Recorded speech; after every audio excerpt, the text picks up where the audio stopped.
Alors bonjour, bienvenue à cette capsule express de kWh. Pourquoi express? Parce qu'on va vous parler d'un véhicule qu'on a déjà présenté à l'hiver 2022, c'est-à-dire la Kia EV6. Cependant, celui-ci, le Kia EV6 qu'on a, c'est le EX, donc la version avec la propulsion. Donc, c'est la deuxième version, on pourrait dire, parce que la version de base, c'est la LX, qui est seulement à propulsion, puis seulement avec une petite batterie de 58 kWh. La EX, par contre, elle a a une batterie, de 77 kWh, comme c'est le modèle-là qu'on a ici, ce qui donne quand même une autonomie de 499 km après une pleine charge. Donc, sur papier, ça donne ça. Nous, on n'est pas arrivé à 499, on est arrivé peut-être plus aux alentours de 485 environ, avec une pleine charge. Bon, il y a l'air climatisé et tout ça.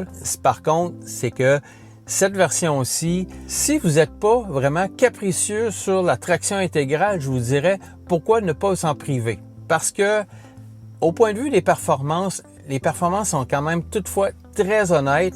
On a quand même une très bonne accélération. C'est sûr qu'on n'a pas le peut-être 100 quelques chevaux supplémentaires que procure le moteur à l'avant avec la traction intégrale. Mais il reste qu'on a un véhicule assez équilibré qui se meut très bien sur l'autoroute.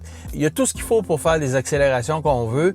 Et je vous dirais, véhicule spacieux, grand coffre à l'arrière, de la place pour 5 personnes, confortable, on pourrait me dire quasiment même 5 adultes sans problème. Par rapport au prix, par contre, ce qui est intéressant, c'est que cette version-ci, avec la propulsion et la batterie de 77 kWh, le prix avant taxes, transport et préparation et tout, et les subventions fédérales et provinciales, c'est 52 995 avant tous les frais et les rabais gouvernementaux qui peuvent aller jusqu'à 12 000 dans ce cas-ci.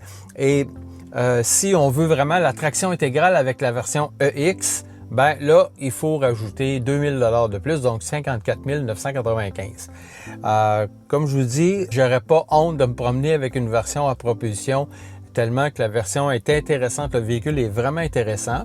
Seul bémol, il y en a qui vont dire « Ah oui, mais l'hiver, là, comment ça va se comporter? » Mais il faut pas confondre les propulsions avec les moteurs à combustion et les propulsions avec des véhicules électriques.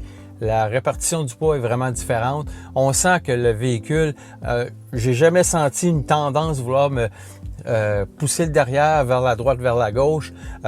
C'est stable, c'est quand même assez, c'est lourd, on le sent, puis ça tient bien la route. Alors, tout ça, c'était pour vous dire que ce modèle-là existe et on l'a essayé, il est vraiment intéressant. Et ceux qui ont qui ont commandé des tractions intégrales commencent. En ce moment, on est en fin août 2022, commencent déjà à recevoir leur véhicule. Les propulsions vont venir plus tard, donc eux autres, ceux qui commandent des propulsions doivent attendre un petit peu plus avant d'avoir leur EV6. On espère que cette capsule vous a plu, cette capsule express sur le V6 EX, et on vous dit à une prochaine fois.